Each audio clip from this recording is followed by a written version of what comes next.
Now we turn to the home front. Veterans returning from the front lines are facing a sad and stunning statistic. By one estimate, nearly 50,000 veterans will experience homelessness each year. But there are new efforts to help vets who have fallen through the cracks. And just this week, a sign of progress. Here's ABC's Bob Woodruff. This is me. Last month in downtown New Orleans, U.S. Army vet Darren Dalpiez finally found a home. He has been homeless for over 10 years, living in a tent in the woods and on the streets. I got windows. Look at the view. Oh my goodness, for real, this is fault for me? But this past holiday, he and 25 other homeless vets got addresses of their own, thanks to the work of a nonprofit, Unity. These are permanent apartments where each tenant has a lease and they can live here for the rest of their lives. This week, New Orleans will announce that it has successfully met its goal and housed all 193 of its homeless veterans. You are a bunch of angels is what you are. One of the architects behind the New Orleans success is Roseanne Haggerty, who has been working on homelessness for 30 years. And she believes that veterans' homelessness can be fixed nationwide. We talked to her in New York. New York still has a problem with veterans that are homeless? Yeah, about 900 veterans are homeless in New York. Really? But still?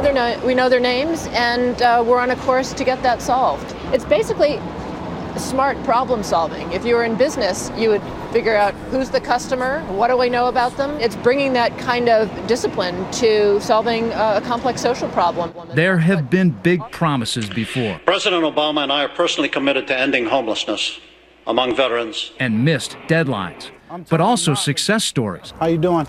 Phoenix announced in 2013 it had successfully ended chronic homelessness among vets. We've made a concerted effort the last couple of years to rapidly rehouse as many veterans as possible. So why are veterans at risk for homelessness? Experts point to a variety of factors like strained relationships with friends and family and the difficulty vets can have landing jobs after coming home.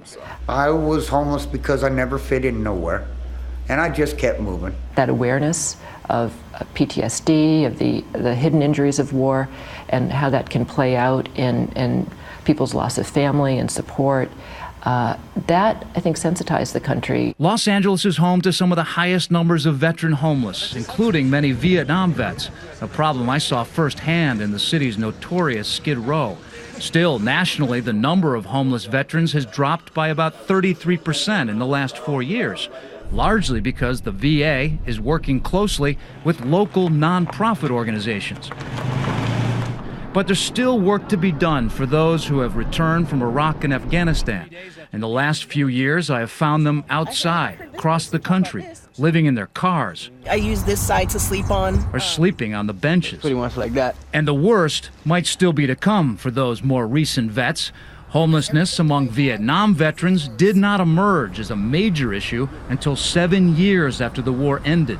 The Iraq and Afghanistan Veterans Association takes calls from desperate veterans every week. I was calling to talk to somebody and passes on the information to the VA. Now that we're winding down, they're getting out and they're coming home. And many of them are doing well, but some of them are struggling.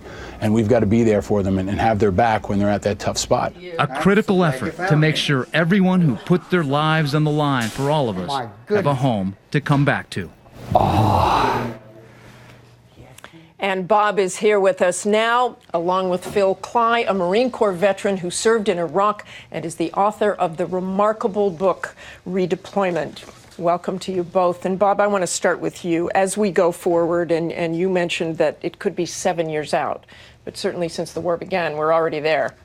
Yeah, well, you know, that's true. It's 7 years, but when those that come back from the last deployment, let's make sure that they get the kind of the attention and help that they do, because that's the problem. It's true, the numbers have gone down in the last 4 years, which you see for the first time for all veterans, homelessness under 50%, 50,000 for the first time.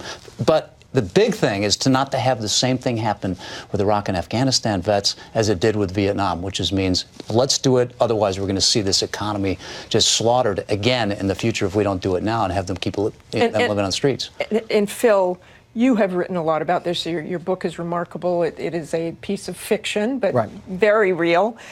But you've also written a very powerful op-ed in the Wall Street Journal that's called Treat Us with Respect, Not Pity. So taking that into account, how do you help these veterans? How do you approach this? Well, I think there's always a balance between acknowledging and thinking about the very real problems that veterans often face, particularly in that transition period, and realizing that when you're talking about the veteran population, you're often talking about people with a lot of potential. You know, if you look back in history, when we invest in veterans, that's really good for us as a country. You're talking about people who often signed up to do a very hard, difficult job out of a sense of idealism. And so, you know, and that continues once they, you know, go back into the civilian sphere.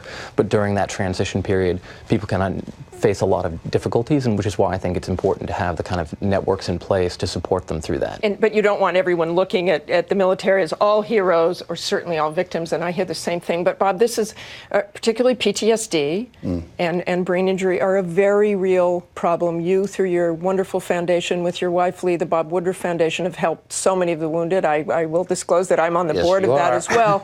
But how have you approached that, taking into consideration what Phil there said? Well, absolutely. They need dignity, and we also need to tell people that it's more like 25% that have been affected by these kinds of issues when they come back. You know, maybe 75% of them are actually very good, and we know that companies that have hired them have been incredibly impressed with how well the veterans do when they come back, because they got discipline, they've got world experience, all of this, and they're generally older when they go to their first job in a company, so they've been really, in some ways, successful once they get to those companies. So that's exactly that. Don't make it post-traumatic stress disorder. Take out the disorder and treat them that way, and they're good. Phil, what really worries me going forward is, you know, we just talked to General Campbell. We still have 10,500 people there, but I don't think people are thinking about that at all. So what worries me is that it's going to be further in the background of the civilian population, and there's got to be some way to bridge that gap. The military too. The military tends to say, nobody understands us. We'll stay over here. You guys over there. Right. Absolutely. And you know, that disconnect was already very present when I came back from Iraq in 2008. Right. And it only continues to widen. I think we don't know what to make of Iraq and Afghanistan, particularly as, you know, the situation continues overseas, and so we often don't know what to make of our veterans or how to feel about them. And I think, you know, for me, oftentimes it's not so much whether someone has a particular political agenda or policy proposal that I agree with, but whether I think that somebody is seriously engaged with the issue, what it means to be a veteran, what that experience might be like, instead of, you know, blanketing them into this kind of stereotype of you're either a hero or you're some kind of victim who, you know, is possibly dangerous. Very, very quickly, Phil, what would you want people to say to you as a veteran, or they should say to other people? I mean, I just want to have a conversation, right? There's no one thing. It's more about where what you're saying is coming from than any one catchphrase. Okay, thanks so much to both of you, and thank you for all your work, Martha. Bob Woodruff, on this issue. Thank you. And we end with some good news. The Pentagon did not release any names of service members killed this week in Afghanistan or Iraq. That's all for us today. Thanks for sharing part of your Sunday with us. Check out World News Tonight, and we'll see you back here next week. Have a great day.